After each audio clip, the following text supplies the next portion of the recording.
this meeting to order. June 3rd, 2019, special meeting for the York County School Board. And the school year is coming to a close, and I know everyone's busy with a lot of activities, and a lot of families are getting prepared for graduation. That'll be this next Friday coming up after this one.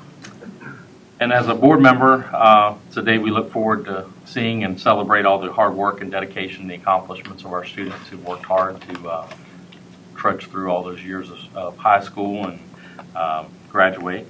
So that being said, we'll move on to our meeting agenda, and we have two action items this evening. The first one being an action item to approve me, James E. Richardson, School Board Chair, to be nominated as an at-large candidate to serve on the Virginia School Boards Association, VSBA, Board of Directors. That needs our approval this evening.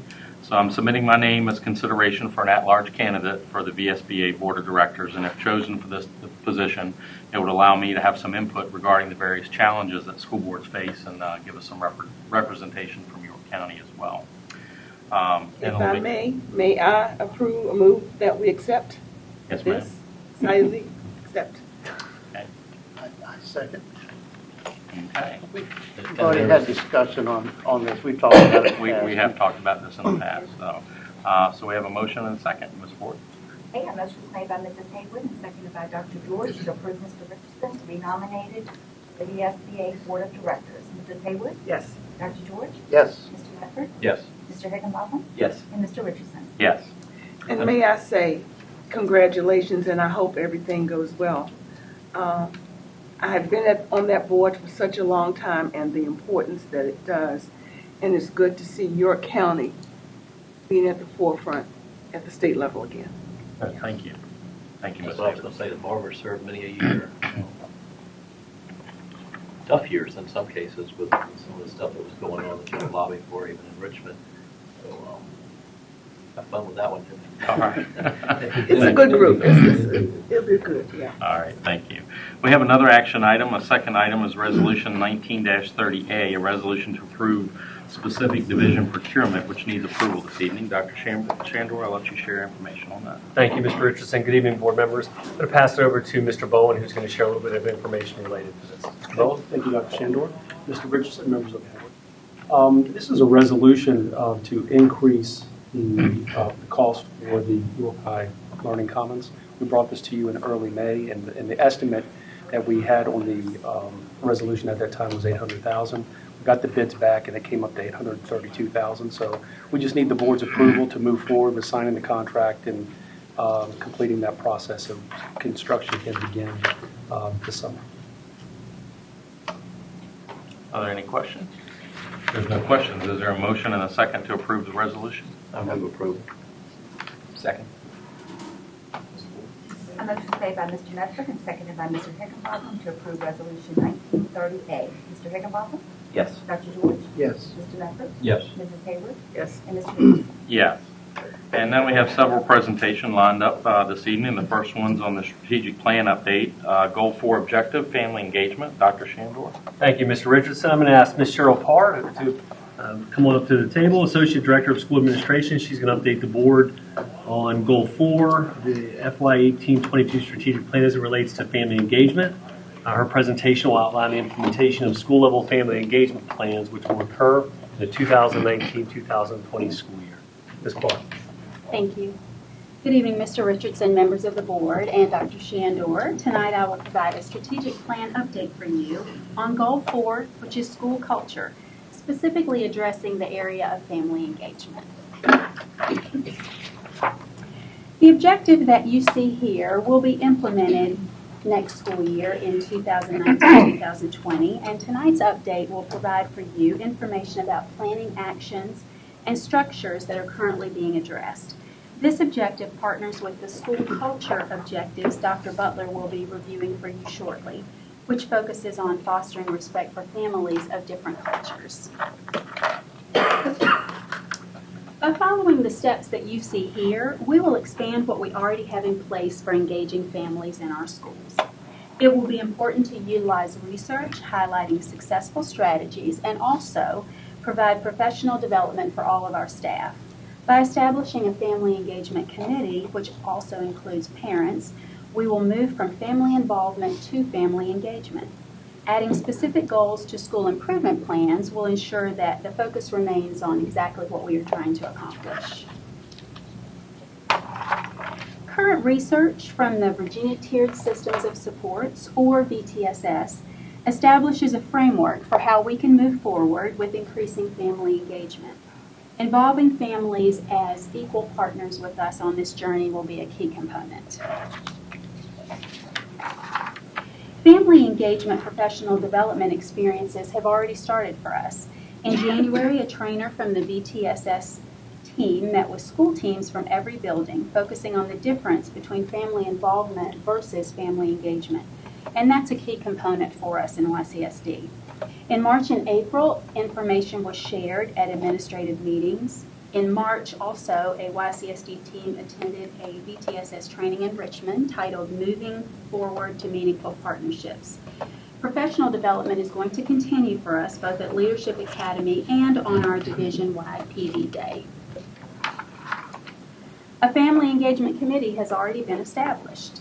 This committee will meet before the school year ends and throughout next school year, including parents, teachers, counselors, administrators, and school board office staff, which represent all attendance zones and all school levels. The purpose of this committee is to develop a framework regarding what YCSD values and what components of family engagement are important to YCSD. The committee will define family engagement and create a metric for us for how to measure it. All schools will include a family engagement goal in their school improvement plans for the coming year. Many schools have already begun family engagement targets in their plan, and they have included those, similar to this example that we see here from a previous SIP plan. By including these types of goals, we will remain focused on what it is that we need to accomplish with this effort. Thank you for this opportunity to provide an update for you on family engagement. I'm happy to answer any questions that you may have about this effort. If I may, is this the same as the Committee on Diversity, or is this separate? It's a little bit different in that Dr. So Butler is it's going to gonna be talk on sharing that. some information for you So about.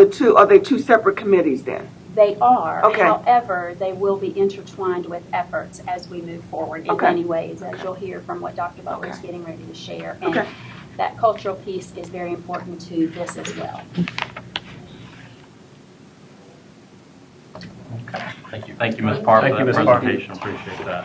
So now we have our strategic plan update, Goal 4 objective, cultural awareness. Dr. Shandor. Thank you. Now I'm going to ask Dr. Aaron Butler, Director of School Administration, if he'll come up to the table. And he's going to provide an update on cultural awareness 4.2. The presentation is going to focus on professional development for staff related to culturally responsive practices and an implementation overview of cultural learning opportunities for students will be provided. Dr. Butler. Thank you, Dr. Shandor. Mr. Richardson, members of the board, and Dr. Shandor, thank you for this opportunity to present a strategic plan update on Goal 4, Objectives 2 and 3, Cultural Awareness and Learning Opportunities.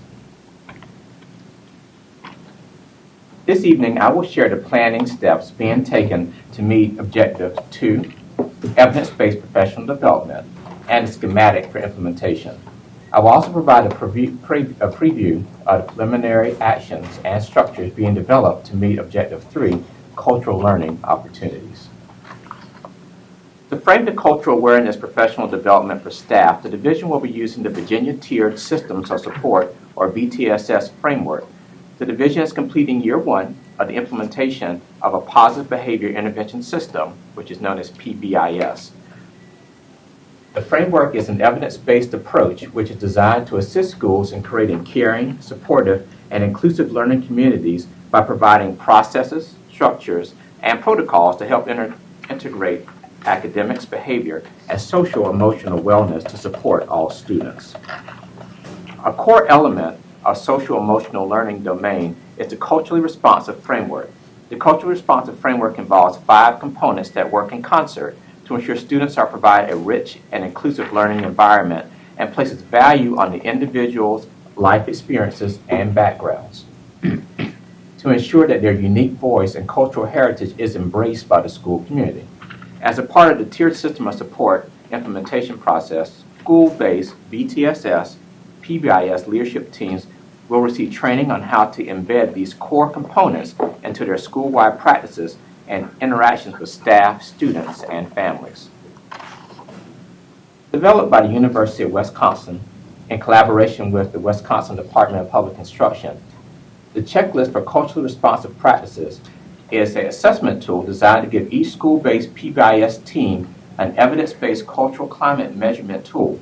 The data can be used to determine focus areas related to cultural awareness, which include discipline practices, school culture, curriculum, and family engagement.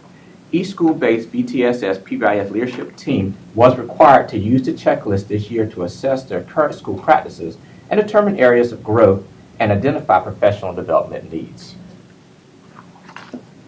In addition to the checklist, middle and high schools have been provided with their school-specific climate survey data compiled by the Virginia Department of Criminal Justice Services and the Department of Education.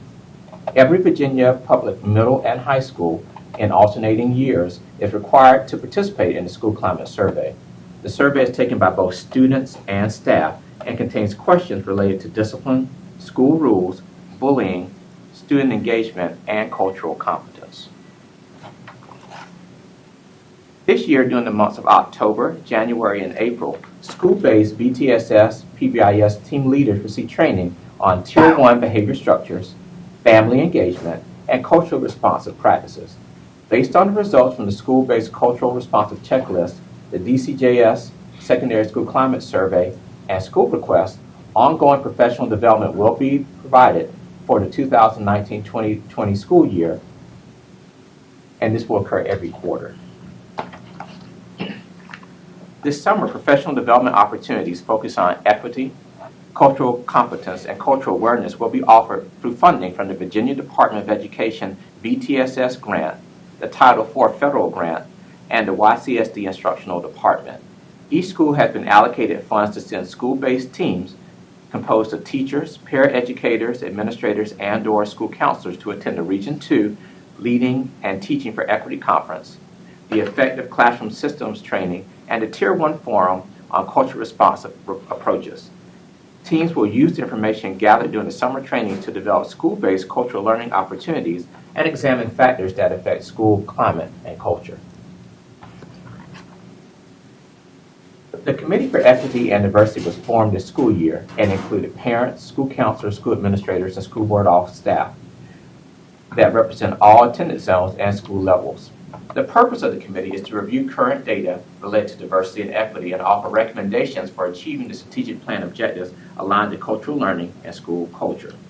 During the committee's third meeting, which was held in May, committee members engaged in the TRICO Ed Situation Appraisal Protocol to develop priorities and recommendations for 2019-20 related to Goal 4. 3 recommendations emerged. 1, to implement a variety of recruitment and retention strategies to attract and maintain diverse instructional and administrative staff.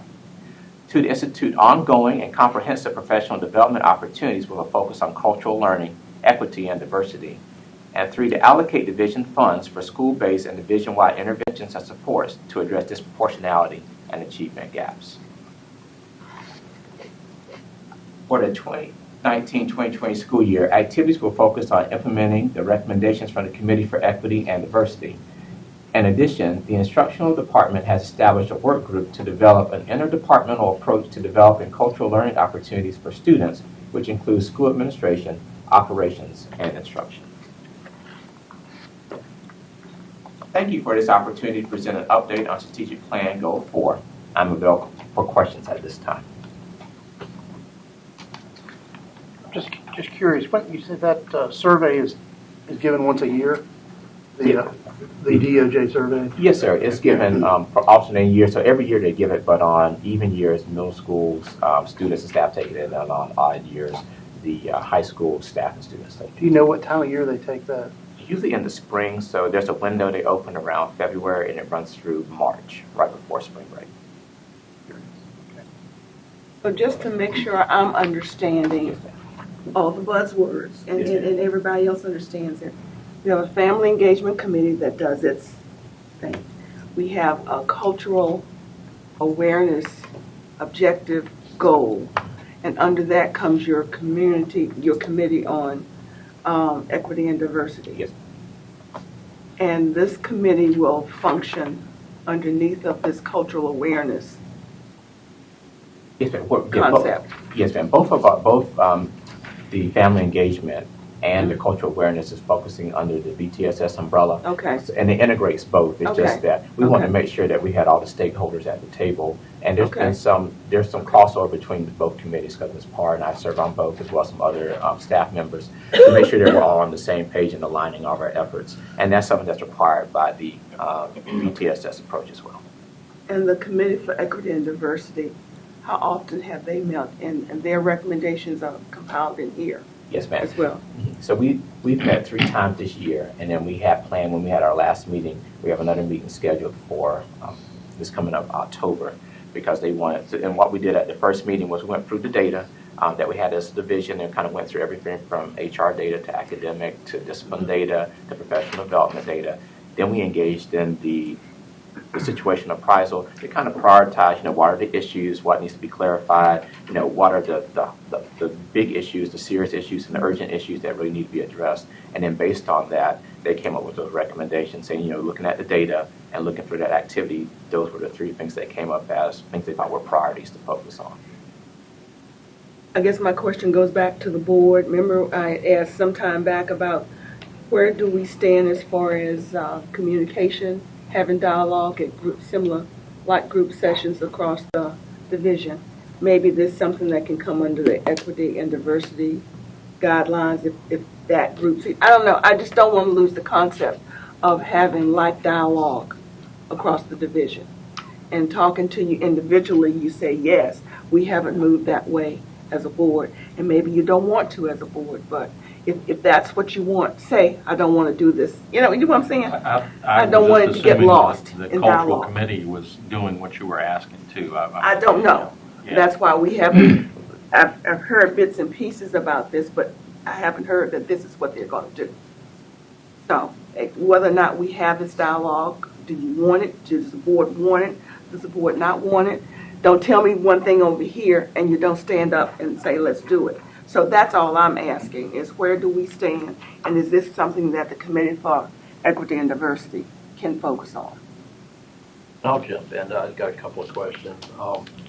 I know that we've had a committee of this sort in the past, and they did a lot of work, not just at the surface level, but they were also represented meetings and such that I just remember, they did other things. So to me, I'd like to see what the committee and the recommendations and where they see, and same thing with family engagement, what direction they suggest that we go with before jumping out in front of something that might not be a direction, but the committee wants to go, and then they don't have any ownership or buy-in to what's happening because the board directed something versus the committee that I think will give us good feedback. Just a quick question, and always go back to funding when we're doing things. I've heard a couple of comments about funding for, does family engagement and what's been formed and the other group that you presented on, is it a cost-neutral thing for the division? Is this going to be staff time and meetings, or are we looking at having to invest or pull from somewhere, whether it's recruitment dollars or whatever it might be to, you talked about trainings, you talked about sending people to conferences. So is this going to be a significant expenditure somewhere down the road, or is it going to just be money is already allocated for professional development and such? What gets taken away and what gets filled in? I guess that's my question, because things get tight. We start looking at nickels and dimes, and I don't want to have something going that's really fantastic and have to pull the plug on it because we can't fund it. So if I could just add, so all of this work that was just presented to you by Dr. Butler is all directly related to the strategic plan. So when you think about the board strategic plan and the goals that we shared, the committee that Dr. Butler is leading, they were tasked with, here's all of this information. So as he shared, the very first meeting, it was a data-filled session where we were looking at achievement gaps, whether it was disproportionality with discipline, whether it was hiring, all of the statistics. So they got to see a broad brush of everything. So now they've come up with 3 big ideas of where we're driving, where we're headed. So we'll certainly align our funding for these strategies because they're aligned with our strategic plan.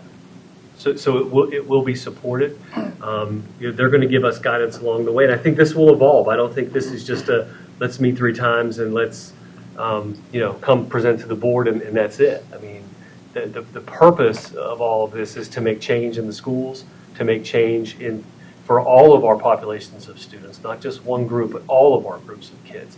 And it really, I think, during those meetings and conversations that I had with Dr. Butler, it's pretty eye-opening for a lot of people in the room, which is what we want. That's the purpose of having these types of committees, to drive the work and keep the work moving forward. So hopefully that answers questions about the funding, because, again, if it's aligned to the strategic plan, then we are certainly obligated as a division to support it. Right, exactly. Something that builds and becomes a greater potential of what and especially where these 2 groups can collaborate and intertwine, as was mentioned. You just hate to get in a position where something is really going well, and we've seen it before, and we've had to pull plugs and shift monies and gears because of funding gaps or something. Right. So, but it doesn't sound like it's a huge amount of money. It's more time and staff and commitment from all parts Yeah. to address this. Right. And Ms. Pepper, some of the money too from the VTSS grant, because we're part of the cohort, we receive on an annual basis is typically around $25,000, and it can only be spent for professional development. And then with the Title IV grant that we receive through the Every Student Succeed Act, it has to be focused on professional development to look at climate, school culture, and how are you supporting things. And so it goes back to family engagement. And so that's where the bulk of our funds, but we also have funds in our department and the instructional department also for sending teachers to the equity conference and different things as part of our profession. And Dr. Butler, you'd also be able to use some Title II funds for that. And the survey, there's no cost for that survey that's happening. No, That's no DCIS. cost. I was all thinking. I guess I just want to make sure, Barbara, that I think this whole thing is it's a concept right now, and we've been talking about it as a board with, but I don't think it's getting off the ground. You probably need a little bit more. If I just don't want to lose sight of it. I was going to suggest maybe we have somebody take a look at it and see if we can get some structure around it. And I think there is structure, so I want to share. I think that. I'm talking about the dialogue piece. Oh, the dialogue piece. I'm sorry. I thought you meant. No. Oh, no. And we can direct Let me it to clarify. this. Yeah. And we can direct it to committee. I just don't want to lose Yeah. thought of having an open dialogue to say, are we afraid to have open dialogue? Yeah. That's. But I just think if we, maybe we put some structure around it, start looking at the possibilities for that, and I don't know where that would come from. What is your suggestion on that? Again, we were working with the committee and letting the committee Okay. push and drive that work. So Okay. there's 3 big ideas that they're working on that Dr. Butler had up on the screen, and I think that we build strategy under each of those 3. And whatever the strategies and recommendations are from that committee, I think we honor their work. And we'll see if the committee fit thinks under that one there of should be these 3. full dialogue. We can go with that. Okay. Because this is the first time, I've been talking about this for a long time, but this is the first time we've had a presentation, which is I fine. think certainly it can fit Yeah. within Yeah. the guidelines of what y'all have come Okay. up with. Well, there was the outcome, that graph, the picture that was put up there on slide 3 that talked about supporting staff, got put in class on, very gracious, supporting decision-making and supporting students. Just looking at that, it encompasses everything globally under, I think, what the committee is looking to do. So I'm excited to see what their recommendations can build from, which is already broad. That it will continue to build. Very good. All Thank right. you. Thank you, Dr. Butler, for that. No, he's not going far. Okay, you have another one next, but thank you for that presentation on cultural awareness. Next topic is student handbook. Dr. Yep. Shandor. All right, so Dr. Aaron Butler, who is already up at the table, will now provide an overview of proposed revisions, modifications, deletions, and additions to the 2019-2020 Student Handbook and Conduct Code for the school board approval. I'll turn it over to Dr. Butler. Thank you, Dr. Shandor. I'll present revision to the Student Handbook and Conduct Code for 2019-2020 school year.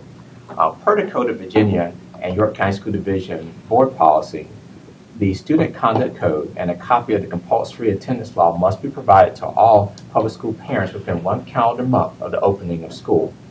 While not required by state law, York County School Division annually provides families with information concerning academic, operational, and financial practices, along with related policies.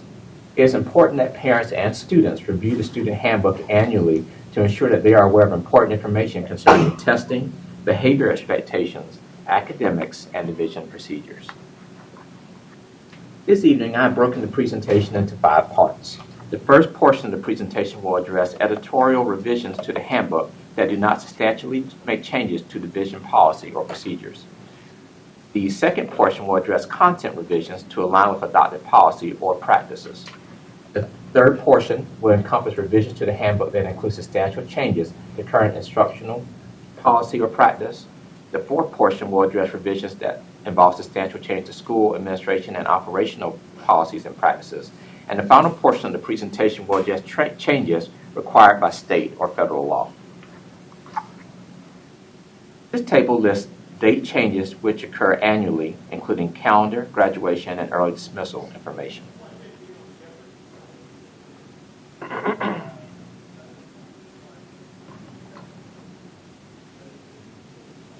On this slide, you'll see additional grammatical as well as terminology changes that were made.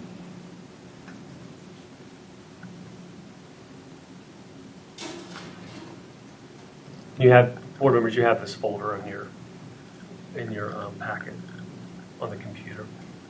This slide includes additional grammatical changes and an update to calendar for the annual student testing.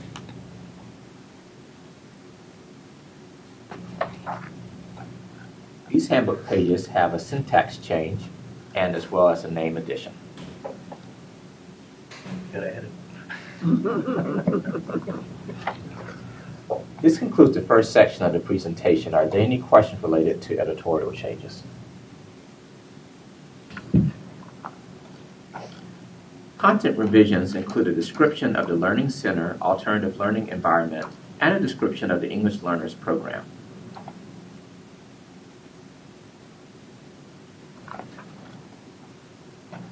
This revision describes the current gifted program in place for students in grades K through 7.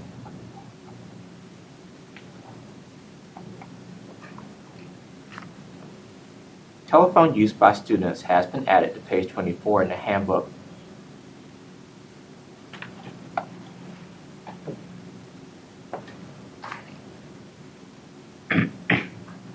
A description change was made to provide clarity and has been added for Waller Mill Elementary School and the School of the Arts at Bruton High School.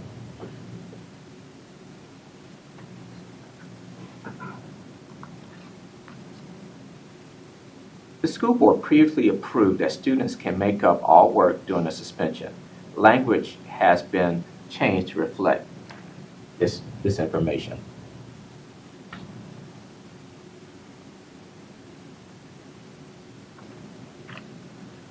The next few slides highlight substantial instructional changes that have been added to next year's handbook. The change from semester exam to quarterly assessments are reflected in these locations.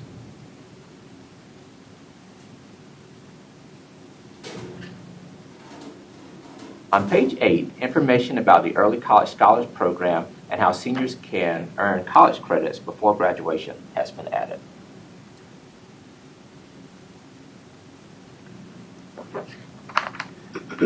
Changes to the kindergarten report card for next year have been reflected on the following pages.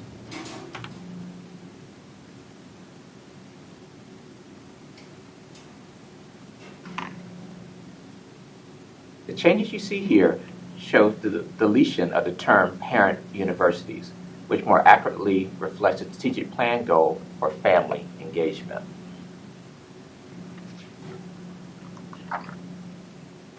Before I continue, are there any questions from the previous sections highlighting content revisions and changes?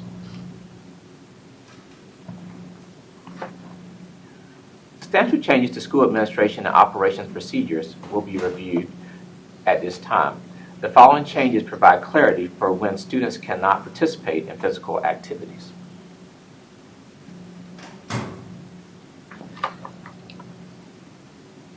The next slide highlights modifications and additions to the transportation portion of the handbook. These changes more accurately reflect current practice and include the use of a positive behavior intervention system.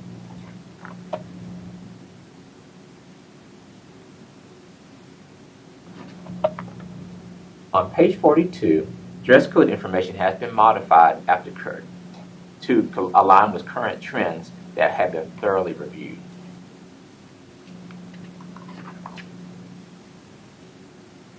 On page 52, clarification concerning consequences for drug possession and use has been added, modeled as the Virginia Board of Education guidance document.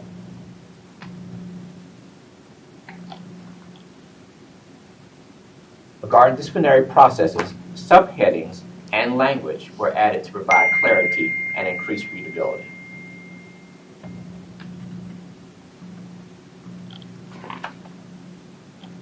On page 61, clarification of the roles and responsibilities of the York-Pecosin Sheriff Office and student matters and the school administrators has been addressed for next school year.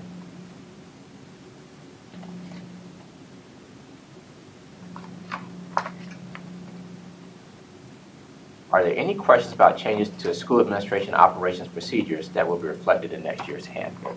Just a quick one, the last slide about the sheriff's office and school and interview. Does that also transfer into the contracts between the school division and the sheriff's office on the SRO?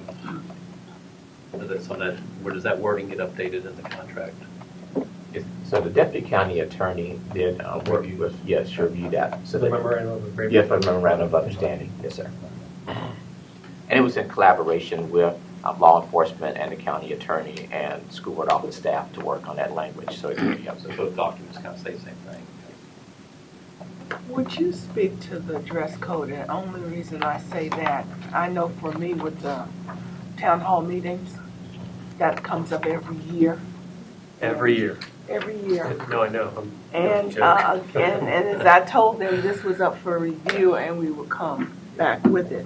So if we could just, however you want to, just touch on it.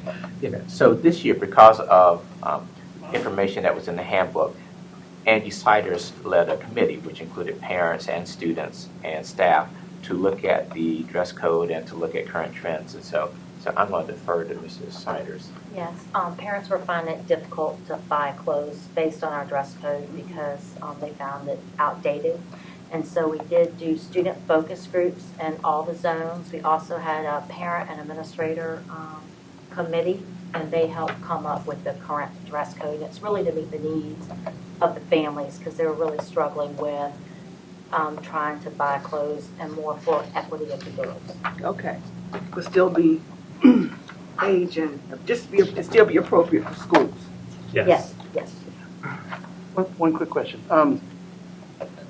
Just a real quick summary of this in my mind. We've dropped midterm and final exams, gone to quarterly assessments. Can you just give me maybe just a 30-second definition of quarterly assessment, how you compare that to the final and midterm? Well, I'm going to let you finish. I didn't know Sorry. if it's strictly semantics or if there's other parts of that involved. Well, it's broader than the term exam. So an exam speaks to something that's similar to an SOL test or in a specified amount of time. Yeah. Whereas the assessments can be performance assessments. They could be similar to an exam. But what we want to really have teachers do is assess students in an appropriate way for the course content that they teach. Currently, when we had exams, we had teachers that were forced out of the exam period because to give an appropriate assessment in a world language class, you want to assess the student's ability to speak the language, ability to listen and understand the language. And to do those things, they had to work outside of the assessment period. Likewise, in English class, it's appropriate to assess students' writing skills or maybe their oral communication skills. But when you've got one testing period where you can assess that, that makes it very difficult. And so that's what the intent is so that they can assess them in a manner that's appropriate for their course content. So they may still have assessments that, and also within the confines typically of the 9 weeks, but there may be courses where you're going to see that happen outside of that. For example, in a music class or band class where it's skill-based, the assessment may actually address content that's been taught throughout the course of the year because you're going to expect the student to progress. Likewise, if I were teaching an AP government class, in the 3rd quarter, I might give an assessment that actually hits the content that we've covered in the 1st, 2nd, and 3rd quarter as we're getting ready for the AP exam to make sure my students are ready. Does that help? Yeah, oh, yeah. You had gone over it before. We've talked about it before. Yes. I just wanted kind of a review on that. I think it's long overdue, quite honestly. I mean, instead of just seeing how much you can absorb from the year and then putting it out on a piece of paper, it makes much more sense. So that's wonderful. Our principals have Great news. initiated work with their staff, Yeah. and we'll be doing additional professional development with high school teachers and middle school teachers that teach high school credit courses in August. Great, thank you.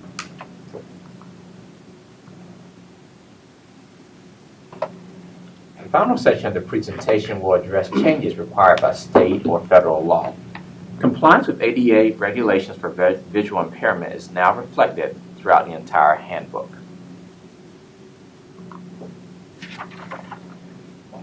On page 1, language regarding excused and unexcused absences was clarified, and language about attendance expectations to align with accreditation standards was added.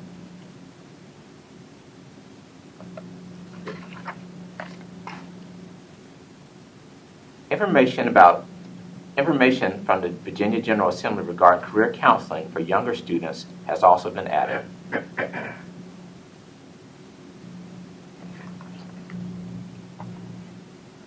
New enrollment requirements regarding Tdap injections for 7th graders has also been added.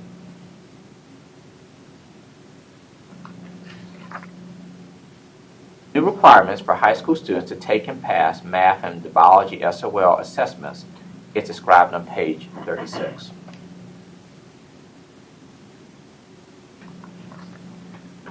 Two new diploma seals for STEM and excellence in science can now be awarded from the Department of Education.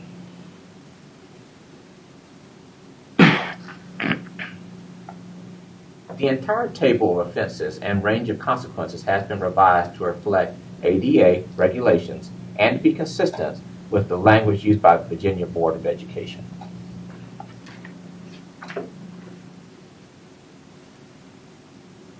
A process for meeting with students who re-enter school following an out-of-school suspension has been added and reflects the Virginia Board of Education guidelines.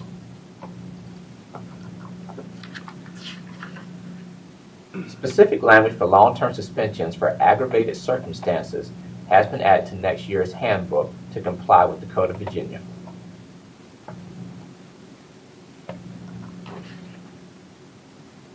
Newly adopted language from Virginia Board of Education concerning discipline and administrative hearings has also been incorporated into the handbook.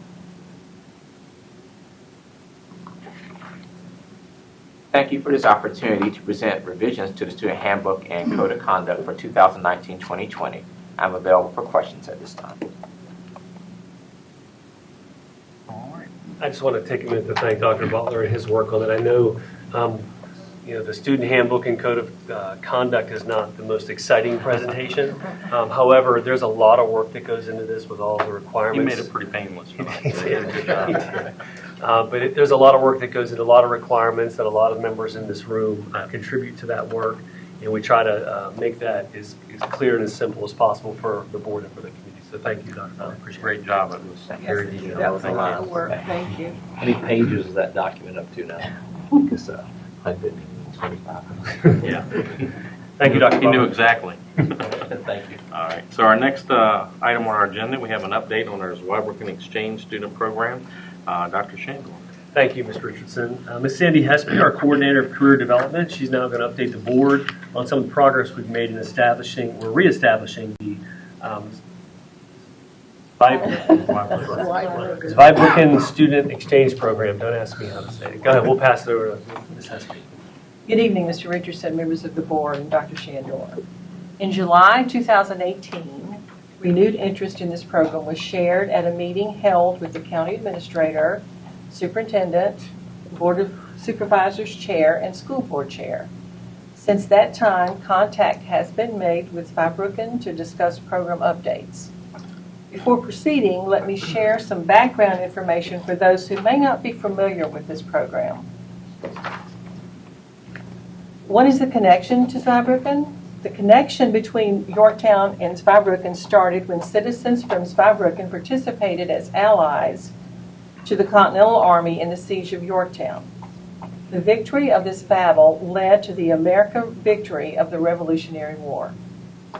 To honor this connection shared by the two cities, the Yorktown-Zweibrücken Student Exchange Program was established in 1976. 10 students from each city were selected to be part of this historic exchange.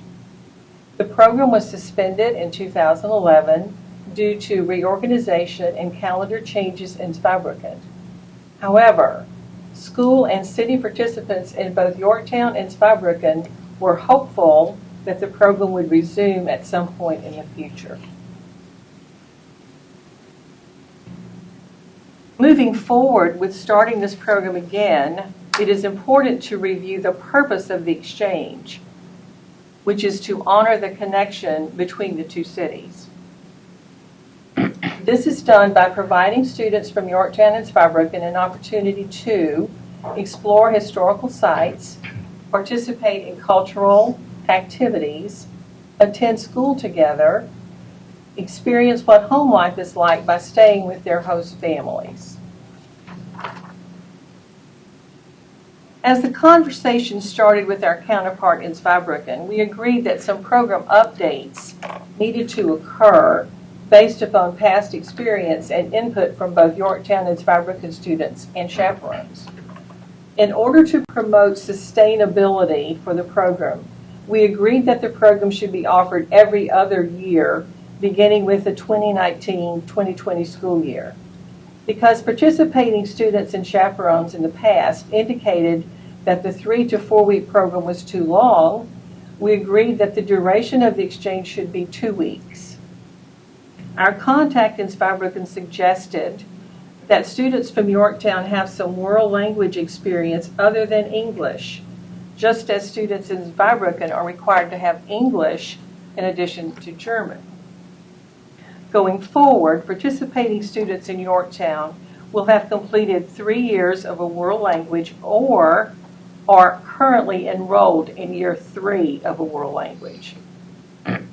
After a conversation regarding the need for program coordinators in Zweibrücken and Yorktown, it was agreed that beginning with this program, beginning in 2019-20, each would have a designated program coordinator who would be available at all times during the exchange experience. Let's take a look at the timeline. Beginning in the summer of 2019, funding for the program will be finalized, program materials will be prepared, and public announcements will be distributed. In the fall of 2019, applications will be available beginning in October and are due for both students and chaperones to the school board office in early November. In December, students and chaperones will be interviewed and selected. Parent meetings are scheduled for February and March 2020. Our guests from Zweibrücken will arrive in late March to coincide with our spring break. Our students will visit Zweibrücken during the last 2 weeks of June. Our next steps are a meeting is scheduled in July between county officials and school staff to confirm involvements with events, field trips, and other activities. In addition, it is our understanding that the mayor of Zweibrücken will be visiting Yorktown this summer. We would love to be able to meet and share with the mayor how happy we are that plans are being finalized to reinstate the Yorktown-Zweibrücken Student Exchange Program beginning with the 2019-2020 school year. Thank you, and I welcome any questions you may have at this time. Back. I'm glad to see it come back. I really am. to you it's a familiar program. But the only question I have is, since 2011, are any of the same players still in place in Zurbruggen? The Lord Mayor's probably different. So basically, we're Launching anew again. well, it's not from scratch because the blueprint's there, but having that designated position that will help coordinate is key. I mean, obviously for both sides, but their scheduling. I know that one of the challenges they have is when their schools let out, and since everybody works for the state, I guess, not like with local school divisions like we have, is that going to be a challenge for them, or has that already been established that they will have a coordinator? It's all done. Okay, perfect. Excellent. Exciting. Yeah, and that was something that was discussed when we met. I met with Ms. Knoll and the county administrator, Dr. Shandor. They had already talked about having a key person, and I think Stephanie Guy, Dr. Guy, and Ms. Hespy had worked on that just after that had been established. I'm excited to see it back. We're still friends with our exchange from over there, Anna Metz. We talk to her on Facebook from time to time and keep up with her. So I'm really excited to see this come back. But thank you for all the hard work on that. Thank you, Ms. Espy. Thank you. All right. Thank you, Ms. Hespy, for all your hard work, and Dr. Guy. And now we're going to move on to our presentation, last presentation for the evening, and it relates to our gifted program evaluation that we had, Dr. Shandor. Thank you, Mr. Richardson, board members. Ms. Christina Head, Associate Director of K-12 Academic Services, is now going to provide a summary of the major findings and recommendations from the recent evaluation of the gifted program. If you remember, I think it was last summer or early fall, the board talked about having us explore some opportunities to get a sort of another look at this program. So I'll now pass it over to Ms. Head. Good evening, Mr. Richardson, members of the board, and Dr. Shandor. Tonight I will update you on the key findings from the gifted program evaluation. As you're aware, a program evaluation was conducted with the goal of maximizing learning experiences for gifted students. A formal evaluation of our gifted program has not been done in over 20 years. The program evaluation was conducted by Dr. Carolyn Callahan, a professor of gifted education at the University of Virginia. In January, our school division provided Dr. Callahan with gifted evaluation documents and data for review. In addition, Dr. Callahan conducted an on-site visit in February, which included conducting meetings and focus groups with teachers, administrators, central office staff, and parents of gifted students. She also conducted 12 observations in gifted cluster and extend classrooms. As you may remember, in February, I shared the 4 blocks that displays the requested components of the gifted evaluation. The program evaluator's report included 2 additional components of communication and identification, which emerges as common topics from all stakeholders. The board was recently provided a copy of the final report. The report includes sections of commendations, problems, issues, and concerns, and recommendations for each component. Using this format, I will guide you through the information in the program evaluation report. The first section of the report focuses on the current model of delivery of gifted services. Under her commendations, she notes that YCSD recognizes the need to extend the learning experiences for gifted students beyond the traditional curriculum and instruction. She also commends that identified gifted students are clustered together in classrooms at their home schools and travel 1 day a week to the Extend Center for gifted services. 6th and 7th graders are provided one 90-minute block of gifted instruction once a week at their home schools. Parents of elementary gifted students indicated that the Extend Program Center provides instructional experiences that are more challenging than the general education environment and are provided by a group of specialized and committed teachers whom are dedicated to the education of gifted students. The evaluator reported areas of concern with the current gifted delivery model to include all stakeholders indicated major issues with the logistics of travel to the Extend Center, Issues ranged from delays in transportation, long bus rides, and most importantly, a shortened instructional day for gifted students. Due to any transportation issues and travel time, first graders receive approximately 2 hours of gifted services. Gifted second through fifth graders receive about 4 hours of services, taking into account transportation, lunch, and recess. She notes other concerns like students leave their regular classrooms, which often results in expectations for the cluster teacher to rearrange instruction, assessments, field trips, school assemblies, and other programs. Also, in home schools, cluster teachers deliver 80% of instruction to gifted students without using specific strategies to meet the needs of gifted learners. In addition, clustering of gifted students in the home schools differ from school to school, with lack of consistent staff assignments and evaluation measures of gifted services.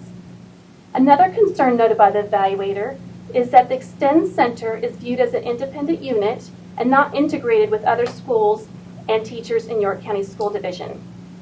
The evaluator stated that the issue of insufficient use of Extend personnel was raised repeatedly. The Extend teachers have less than a typical instructional day with smaller class sizes. In addition, compared to a classroom teacher, they do not meet with students the first week of school, on early release days, and certain weeks to administer gifted assessments. Due to the student travel time, Extend teachers have more planning time each day, even with their instruction typically repeating the same lessons each day. The middle school Extend teacher teaches 2 out of the 4 90-minute blocks daily. She notes that while the program coordinator has administrative duties, she has 2 full days each week without students. To address these concerns, the evaluator repeatedly recommends to decentralize the Extend Center and place gifted teachers in the school buildings. While they may need to serve more than one school, the evaluator states that this is quite feasible considering the size of our school division.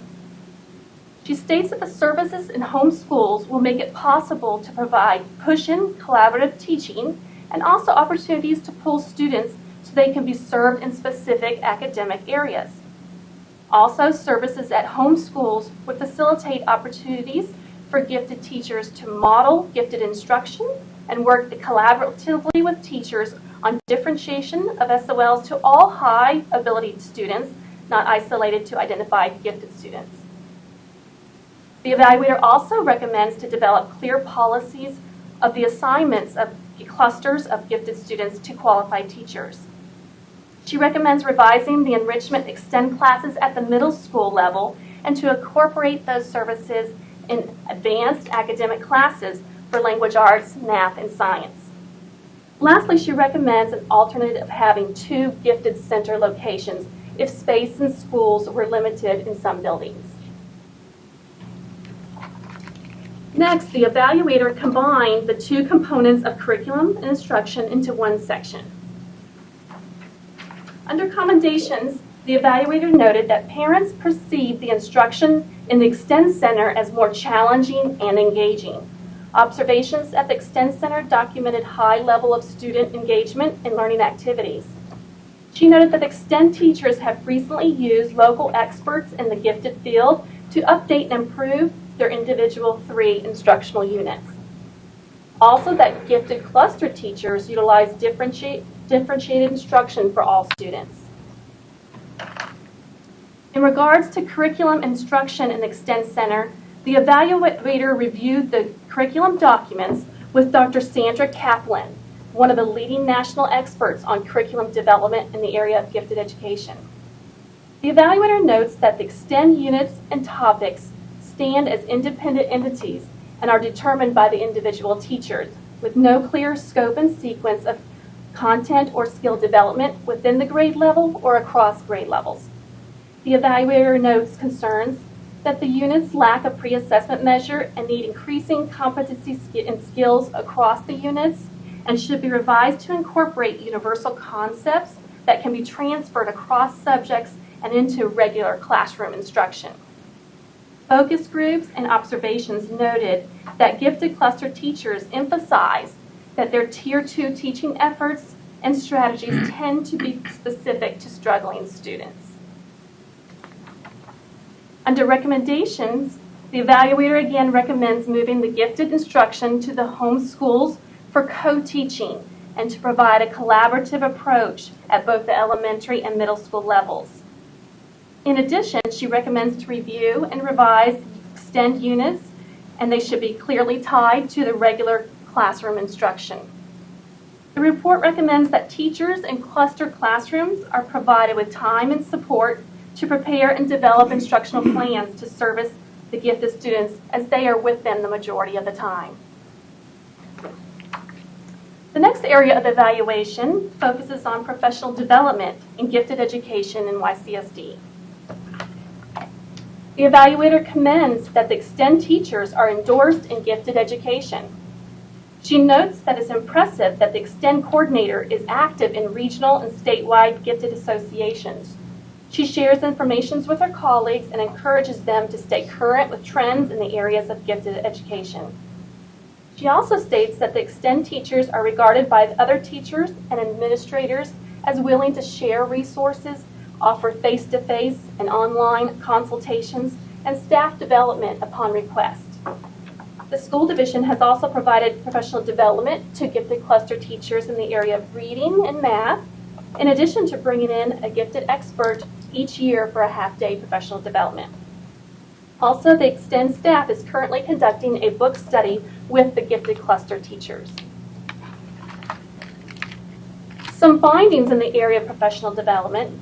She states that in many schools, gifted cluster teachers are changed from year to year and report receiving little to no gifted-specific professional development, and yet are responsible for gifted services 4 out of the 5 days a week.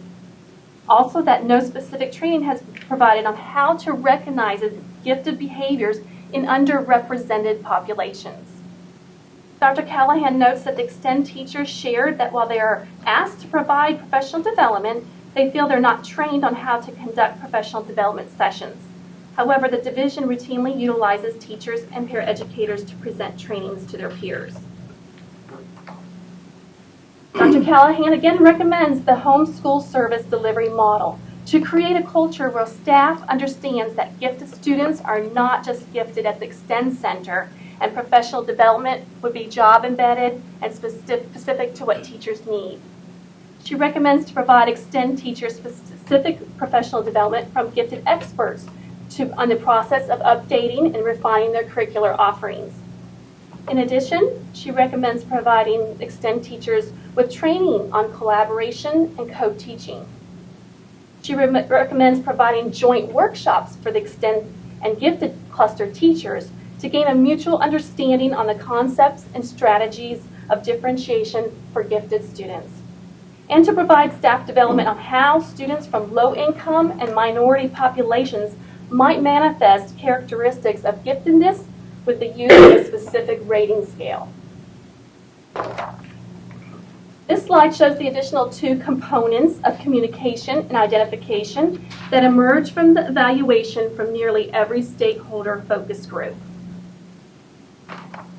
She commends that the development of the 5-year local plan for the gifted included a broad representation.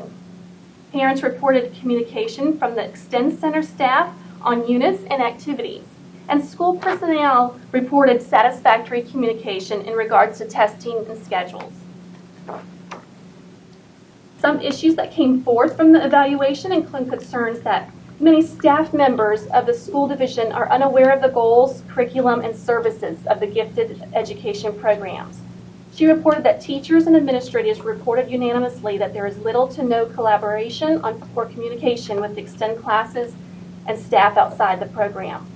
Also, parent focus groups stated they want communication on a consistent basis. In regards to recommendations, the evaluator states the move of the gifted model from the center to the homeschooled would foster communication, joint planning, and job-embedded professional development. And Dr. Callahan suggests developing a communication plan for parents, the community, and also between gifted cluster teachers and Extend teachers and central office. With identification, the evaluator provides the following commendations. The school division recognizes the gap between underrepresented populations and the general population of the gifted program. And the YCSD strategic plan and the local plan for the gifted includes objectives to address this area.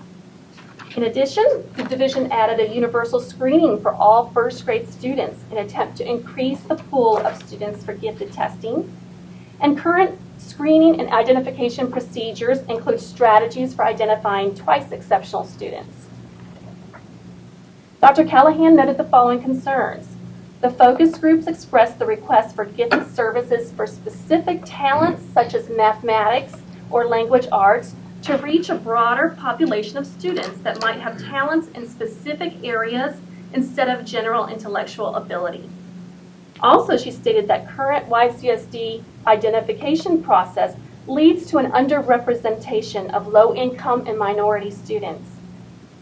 In addition, the evaluator notes that the current guidelines for student eligibility include scores of the 95th percentile or above using national norms, which contradicts current research and practices. And some localities around YCSD identify students with scores lower than 95th percentile. Administrators and teachers stated this has greatly impacted transfer students, specifically military students.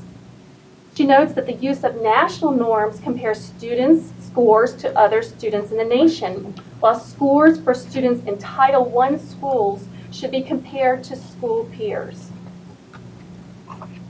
She provided the following recommendations. With the request from repeated stakeholders, she notes that YCSD should consider changing their gifted program designation with the Virginia Department of Education from general intellectual ability to include specific academic ability in language arts and mathematics. Also to establish a division committee that would determine who qualifies for gifted services. And a screening process that's not dependent on referrals. She suggests utilizing the online COGAT universal screening tool, which allows for more specific subject ability identification. And with the online testing, it would reduce the time that the Extend and school counseling staff spend on testing students and scoring assessments. In addition, Dr. Callahan provided us with 2 identification plans. One for identifying students by using national norms, and a separate identification plan for Title I schools. These plans would increase underrepresented populations enrollment in the gifted program. As you can see, a lot of information was gained from this program evaluation. Next steps will include sharing the program evaluation with pertinent staff members to include building administrators, the Extend staff, and GIAC to map out the timeline and process for assessing priorities and implementing recommended changes. We can easily move forward on some recommendations. For example, at the division level, we routinely revise curriculum and professional development on an annual basis. Likewise, increasing collaboration by having Extend teachers pushed into cluster classrooms for model lessons can be accomplished through a development of a shared calendar. Some recommendations, however, may have significant budgetary implications or may require additional input from our stakeholders. For example, Dr. Callahan's recommendation to lower the percentile for gifted eligibility and change the process for identification in our Title I schools would increase gifted enrollment, which in turn has budgetary implications that we would need to assess before making any changes. Recommended changes to our service delivery model also may have major budget implications to include staffing and classroom space at each school.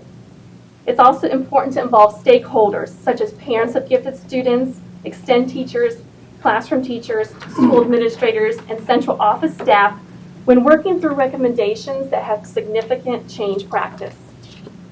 In addition, the recommendation for subject-specific gifted services such as language arts and mathematics would require a change in our gifted service designation with VDOE and also in our 5-year local plan for gifted.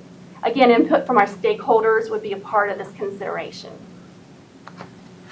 Thank you for allowing me time to provide you an overview of the evaluation of a gifted program. At this time, we welcome any questions you may have. my question. That's great. That's a lot of information.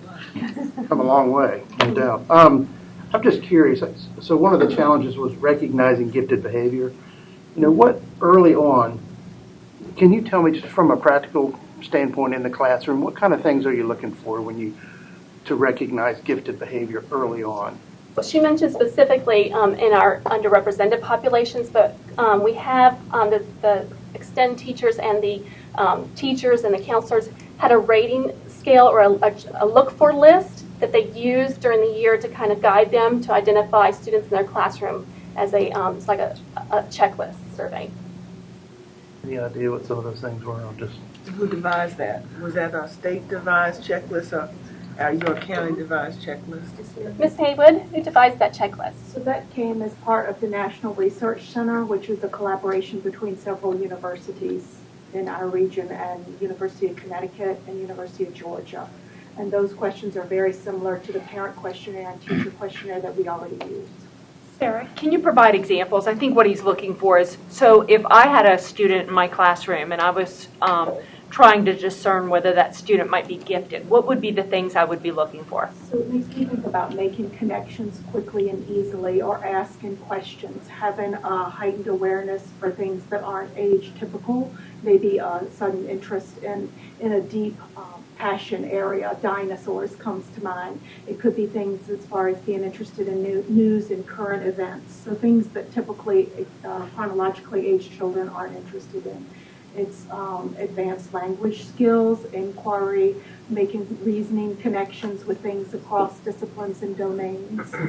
I think for a while, teachers were used to looking for what we call teacher-pleasing behaviors, and so teachers are moving away from that now. They know that all gifted students don't necessarily turn their homework in on time, or are they organized?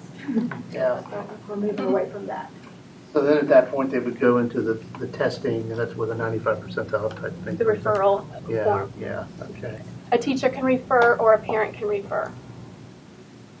Really glad that we've taken this far. I mean, every parent wants their child to be gifted, and it'd be great if they could all be. But it's really important, I think, to be able to grab that up front, and whether it's an inaccurate assessment initially or an accurate one initially, we need to be able to do this. I'm really great.